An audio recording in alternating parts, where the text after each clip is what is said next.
Ya, jadi pertanyaan lagi, KPK ini sebenarnya ada apa? Pertanyaannya, sejak 2019 ke 2024 seperti pengakuan KPK, terjadi nggak praktek ini? Hanya Pak Prabowo yang jargonnya terus Indonesia emas, Indonesia emas. Gimana Indonesia emas? Putarnya di sini-sini kok. Kekuasaan ini, sebab yang paling potensial untuk melakukan korupsi itu adalah orang-orang yang berada di dalam lingkaran kekuasaan gitu. Sementara pada saat yang bersamaan kejaksaan nilainya 1 triliun, 2 triliun, bahkan ribuan triliun mereka bisa ungkap. Presiden mengatakannya Indonesia emas, Indonesia emas. Gimana Indonesia emas? Kita keluar dari pintu sini, udah masuk ke pintu kedua masuk ke pintu ketiga. Gimana Okezoners? Seru kan episode Rakyat Bersuara kali ini? Sebelum lanjut nonton, jangan lupa like, komen, dan subscribe. Kalau udah, yuk kita lanjut nonton lagi. Bung Rey, silakan Bung Rey. Ini luar biasa, ini baru satu divisi bertanya berarti. Soal apakah ini terjadi sebelumnya, kan itu juga sudah disebutkan oleh KPK bahwa praktek ini sudah terjadi sejak tahun 2019 yang lalu, kata KPK kan. Dan khususnya di era sekarang terjadi apa yang disebut dengan pembiaran gitu. Jadi udah terjadi sebetulnya. Pembiaran ini bertahun-tahun ini. Ya, saya mengutip KPK aja. KPK menyebut praktek ini udah terjadi sejak tahun 2019 dan mereka udah mengendusnya sampai ke tahun 2019 itu. Tetapi khususnya yang sekarang ini terjadi pembiaran. Pertanyaannya adalah apakah pada periode yang sebelumnya juga terjadi pembiaran dan kalau dilanjutkan terjadi juga upaya untuk gotong royong gotong royong pemerasan ini gitu. Maksudnya? Ya kan KPK ini kan mencoba melihat dari yang sekarang ke peristiwa ini kan. Artinya di era Pak Prabowo ini khususnya yang menyangkut soal wamen kan. Terjadi yang disebut dengan gotong royong pemerasan. Kan semua orang bekerja. Sampai berapa tuh? Sampai 11 orang. Artinya kan gotong royong mereka itu untuk melakukan pemerasan itu. Pertanyaannya sejak 2019 ke 2024 seperti pengakuan KPK terjadi nggak praktek ini?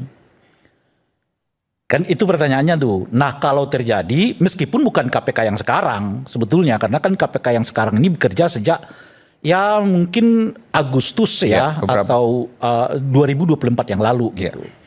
Tapi kan tidak menutup kemungkinan mereka masuk ke sana mengingat mereka udah menyebut bahwa praktek ini udah berjalan hampir ya berarti 6 tahun 7 tahun terjadi. Apa yang mau sampaikan di situ? Yang mau disampaikan itu adalah kalau KPK hanya berhenti di sini ya jadi pertanyaan lagi KPK ini sebenarnya ada apa?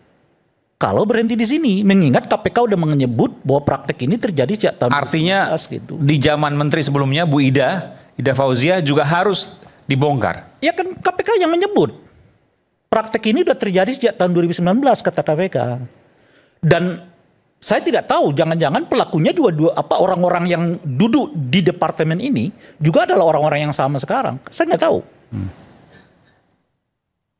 Nah, cuma kan kita di fokusnya ini adalah soal Noelnya gitu loh, Mbak. Bukan pada proses peristiwanya. Nah, di sini kita harus tunggu nih sejauh apa kelanjutan yang akan dilakukan oleh KPK terkait dengan temuan yang mereka ungkapkan sendiri. Nah, cuma kan kalau melihat kinerja KPK yang sekarang, saya juga nggak terlalu yakin. Saya kira ini ya hanya akan berhenti di Noel dan 11 orang yang lain gitu. Cuma kan dengan ditangkapin Noel itu sebuah gebrakan juga untuk KPK yang kemudian kita bertanya-tanya gitu. Yang sebelumnya kita mempertanyakan KPK misalnya, lalu kemudian seorang kabinet merah putih ditangkap. Itu kan sebuah hal yang luar biasa. Bukan gebrakal lah Aiman ya. Ini KPK ini menurut saya terlecut setelah Pak Prabowo memberikan amnesti dan abolisi. Gitu loh. Jadi KPK merasa mereka bisa menangkap kelihatan bahwa Pak Prabowo agak jengkel nih. Gitu. Urusan yang ece-ece 400, 500 mereka bisa tahun ngejarnya gitu loh. Kan Hasto itu kan cuma 400-500 kan. Juta gitu. Mereka bisa tahunan gitu. Lalu nggak terjadi OTT yang lain di luar itu ya seperti yang seringkali terjadi selama ini sebelumnya dilakukan oleh KPK. Bahkan KPK yang disebut KPK bermasalah ketuanya juga OTT-nya begitu rajin gitu loh. Nggak terjadi tuh. Sampai kemudian amnesti diberikan oleh Pak Prabowo. Meskipun amnesti itu pengakuan terhadap putusan, Tapi saat yang bersamaan kan menyentil KPK sendiri gitu. Nah disitulah kelihatan mulai KPK itu agak terlecutkan. Ada OTT di Medan, ada OTT yang sekarang, ada soal Departemen Agama yang mulai disidak kembali macam-macam gitu. Jadi lebih karena mereka kelihatan menangkap sinyal dari Pak Prabowo yang agak kesal. Dan di beberapa tempat Pak Prabowo mengatakan ini korupsi, korupsi, korupsi. Sementara pada saat yang bersamaan kejaksaan nilainya 1 triliun, 2 triliun, bahkan ribuan triliun mereka bisa ungkap. Nah kasus ini juga kan setahu kita kan cuma 60 miliar toh. Ya kan yang diterima oleh saudara Noel kan katanya ya kan karena kita belum ada proses hukum pengadilannya gitu. Cuma 3 miliar. Dari nilainya ecek-ecek sebetulnya gitu. Dan kalau dilihat aktornya juga seperti yang disebutkan tadi, Gerindra nggak ngakuin tuh. Ya kan nggak ngakuin si Noel adalah orang Gerindra gitu.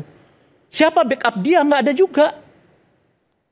Nah makanya saya mengatakan kalau mereka hanya berhenti di sini, nggak mengungkap kasus-kasus yang lain, ya KPK-nya nggak keluar dari jebakan ecek-ecek ini gitu loh.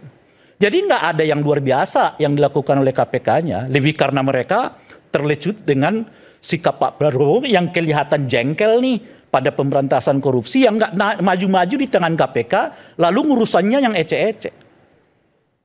Ya, kan itu yang kita kelihatan sekarang gitu. Makanya kan saya kira di sini saya katakan itu filosofi KPK itu dibentuk bukan untuk nyasar orang-orang di luar kekuasaan.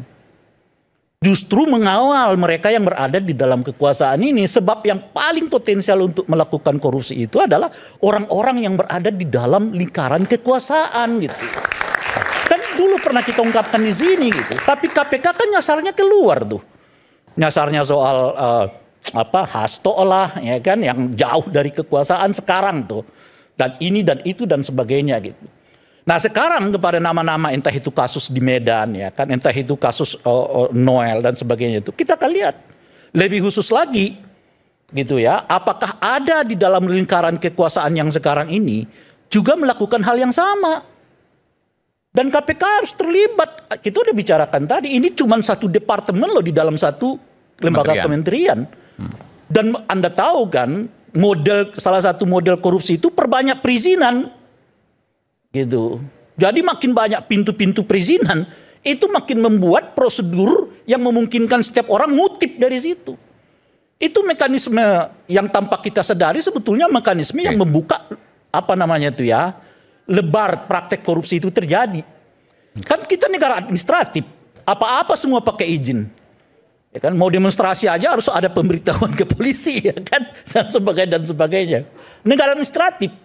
Coba Anda bayangkan, mau jadi anggota DPR seperti Bung Adian Napitupulu harus minta SKCK ke polisi itu. Negara perizinan, dan semakin banyak perizinan itu semakin menyenangkan aktor-aktor negara. Karena dia tahu perizinan itu membuat dia jadi penting, jadi semua orang tergantung pada kita. Makanya kan ada istilah yang sangat populer di kita itu kan, kalau bisa dipersulit ngapain dipermudah. Nah itu pintu semua tuh. Nah oleh karena itulah kita kritik dari dulu sebelum pembentukan kabinet kan, Pak Prabowo jangan perlebar kabinet itu. Justru harus dirampingkan, perizinan harus dibuat lebih mudah. Supaya apa? Supaya tidak terjadi praktek-praktek yang sudah kita sebutkan ini. Coba misalnya Wamenaker. Di setiap kementerian sekarang ada wakil menteri gitu ya. Itu artinya makin banyak nih yang harus dilibatkan dalam proses pengambilan kebijakan yang berhubungan publik. Saat yang bersamaan, Presiden mengatakannya Indonesia emas. Gimana Indonesia emas? Kita keluar dari pintu sini, udah masuk ke pintu kedua masuk ke pintu ketiga. Untuk minta, mungkin ya saya nggak kurang tahu persis, untuk meminta pendirian perusahaan saja, berapa surat yang harus dibutuhkan misalnya begitu. Jadi nggak ada yang disebut dengan efisiensi. Yang ada adalah pembengkakan, dan pembengkakan itu menguntungkan sektor-sektor ini karena dari situ mereka bisa ngutip ini, ngutip itu, ngutip ini, dan ngutip itu yang terjadi sekarang. Makanya ya kita mengatakan nggak akan kemana-mana lah kita ini. Di sini-sini aja berputar. Hanya Pak Prabowo yang jargonnya terus Indonesia emas. Gimana Indonesia emas? Putarnya di sini-sini kok. Itu. Nah makanya ya dari sekarang kita minta nih KPK. Jangan main ecek-ecek dong yang gede-gede. Sekali-kali dong kita dengar KPK itu ngungkap yang 1.000 triliun.